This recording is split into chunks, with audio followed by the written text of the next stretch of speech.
Alright, what's up, people? Clubbing in Japan. Clubbing in Tokyo, at least. Um, you saw the video I posted yesterday with my girlfriend, Club's X. It was an interesting club. I've never been there before. Apparently, they have many different clubs. It's like a franchise or something. So I've been to another one. I performed at another one in Daikayama, I think it is. It was cool. This one, it looks nice. It's really classy and stuff. You couldn't really see because I wasn't videotaping everything, but there's VIP sections and they got a nice bar and blah blah blah blah blah.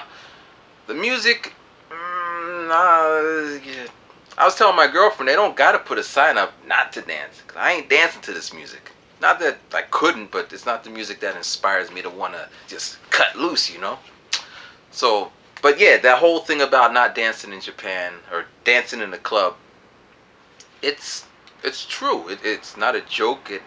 I think I seen it maybe 2 years ago, 3 years ago, and I heard clubs were shut down, as in people were dancing. The cops came, they opened the door, they saw people dancing, they went up to the DJ, turned that shit off, and they kicked people out. And they closed the club. And then a week later, the club still closed, and people were like, what happened? It's like, people were dancing.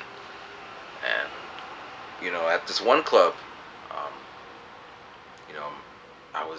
we were in the doorway, dancing or whatever, and the bouncer guy's like, you can't do that. Or at least go inside. So it's a real thing.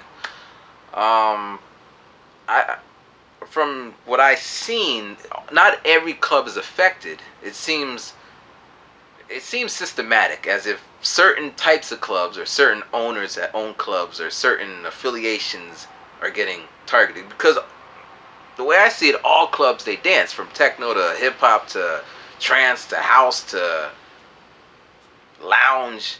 People, when the music plays and they're drinking, they're going to start dancing or doing whatever the hell they do. But not all the clubs are affected. Don't know why.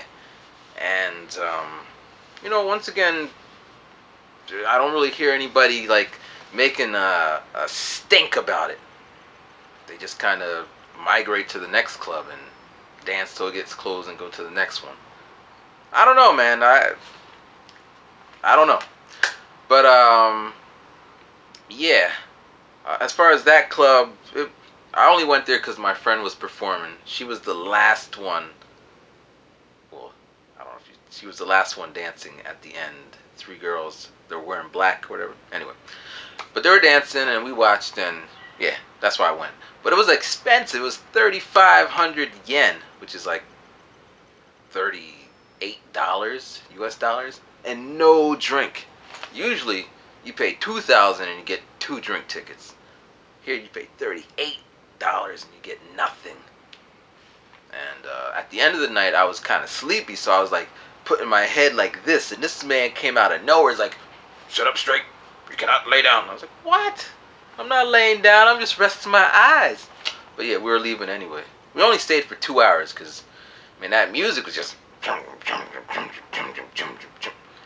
and this, I thought it was gonna be all types of music. So at one point they might play something that I can play some Michael Jackson, man. I went to the club with Anthony. When was that? It was way back. It was a long time ago. Within this year, about a year ago, and they were playing their music, playing their all these music, and then all of a sudden they played "I Wanna Rock With You." And all the foreigners, all the foreigners who care for Michael Jackson, that's when they all just kind of, we're just having a good time, man, good music.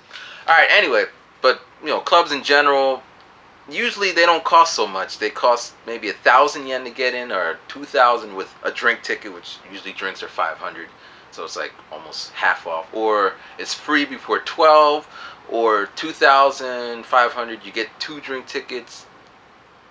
Or usually girls get in for free, which is so unfair.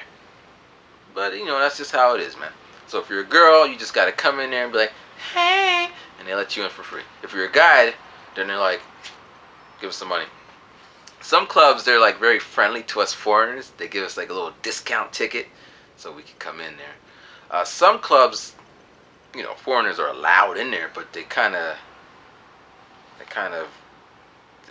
you can feel a kind of tension, like they don't want you in there.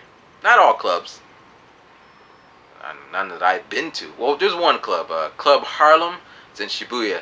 To go to that club, you need to be escorted. I don't know if I'm saying that right. Escorted. You need to be with a Japanese person. I think a Japanese female. And they'll let you in the club. If you're just coming by yourself or with your friend, then they won't let you in. The end. Dress codes. You can't wear sweatpants. And you can't wear pants that kind of look like sweatpants, even if they have like a buckle. So I got these pants that look like sweatpants, but they got a buckle and a zipper. And the man's like, no, you can't come in the club. Like, but, he's like, no. I'm like, but, and it's like nighttime. It's like, this is where I had my mind set on going, But yeah, so dress code is whatever. I saw at one club, Club Camelot, it says no visible tattoos. But I don't think they're enforcing that. They got a lot of rules that they post. You can't do this, you can't do that, you can't do this. But, it's just to keep out a certain kind of person. As if a person, so the whole tattoo thing is they got tattoos, they're dangerous, but a dude without a tattoo is could be just as dangerous or even more so, But hey, that's their rules, so if you see it. Some clubs like Gas Panic, they have a rule where you need to have a drink in your hand at all times. If there's no drink in your hand, it is a sign that it's time for you to buy another drink. So you'd be like drinking, go. You drink your drink or whatever. You put it down. Some bartender will come over and snatch that drink, and another bartender will come over and be like, not bartender, waitress, whatever. And she'd be like, here's the menu. What do you want to drink? And if you got money or you're just drunk or you're not keeping track, you'd be like, oh, I want this, and I'll keep doing that all night until you leave. Now, say you don't want to buy a drink. Now this happened one time. It was like 5 o'clock. My train comes at like 5:25 or whatever. So I'm just going to chill here for another 25 minutes and go to the train. So I had no drink in my hand. And I'm just kind of chilling. And this waitress lady comes over and she's like, hey, would you like a drink? And I'm like, nah, I'm good. And she looks at me like, hey, would you like a drink? I'm like, I'm okay. She says again, hey, would you like a drink? I'm like, I'm good, man. Yo por ahí. I mean, I don't drink, but, if I'm too drunk, so that's fine. So she looks at me and she's like, she goes to a bouncer. She walks over to the bouncer and she's like, and she's pointing at me like, so the bouncer guy comes over and says, you need to buy a drink or you need to get out. He's like shouting in my face. I'm like, dude, it's like 5:20. So I'm like, I'm going. I just leave out. It's nothing called for, man. Dude don't want to drink. But if you don't want to be in that situation, here's some RG tips that you can do. You can get a drink and you put your hand on the bottle like this. Here we go. So here's your drink. You put your hand like this. So you cover up most of it and you never let them see the contents. And you kind of like that the whole time you're there. So if you keep it in your hand, because if it's empty, they'll take it out your hand and say buy another drink. But if it looks like there's stuff in there, or if you're broke or it's just time to tough, you get a water bottle, or you can get any bottle, and you drink it, and then when you're done, you go to the bathroom and you fill it up with water again, and you drink it, and you go to, yeah, it's bad, but sometimes you gotta do, when times are hard, you gotta do what you gotta do. What else? So that's a Gas Panic. They do card you, so if you're underage, now Zex, they didn't card anybody. We just kind of rolled in. Now maybe if you look like you're 10 years old, they might like say, but they weren't carding anybody, so, which is weird, because another club in Roppongi got shut down because they weren't carding people, and there was like 16-year-olds going in there. So I heard. These are all rumors. Like, these things don't pop up on NHK, or the New York Times. Well, I want to say New York Times. So it's like all just like I went out clubbing on my birthday. You know, I was like, I want to go out and celebrate, so I went to the club that I usually go to. And when I got there, it was like closed. And I'm like, what is this? And they're like, it's closed. Maybe it'll open up next month. I'm like, what? So yeah. What else? What else? What else? What else?